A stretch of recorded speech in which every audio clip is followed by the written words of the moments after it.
ใส่โซลานี่แหละมันจิใส่ได้นั่น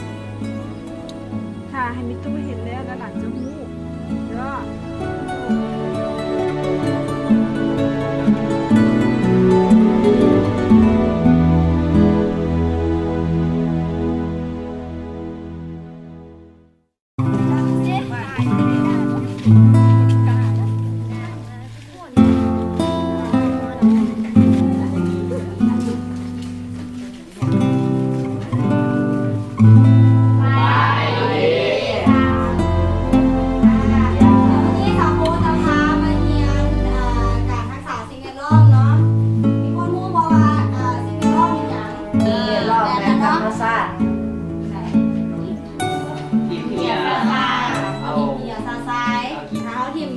ซาซายมันก็จะเห็นให้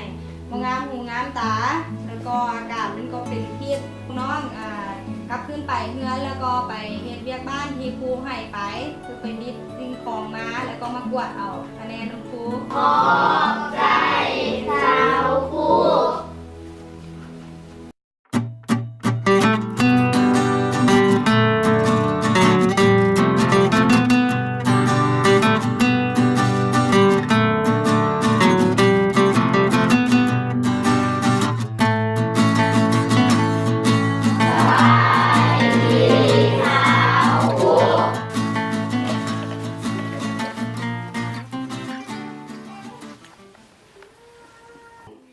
อันนี้ของไผ่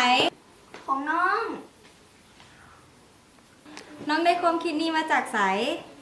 น้องเฮียนมานำแม่ตู้ทุกคนว่างามบองามน้องเห็นบอเพียงกระตุกน้ำดื่มเปล่าซื่อๆเขาก็ยังสามารถเอากลับมานำไส้ได้อีกคือเอามาประดิษฐ์แต่งเป็นบอนไซสอเป็นอย่างบอนไซขี้เหงื่อนี่เป็นตุกง่ายๆเป็นบอนไซขี้เหงื่อได้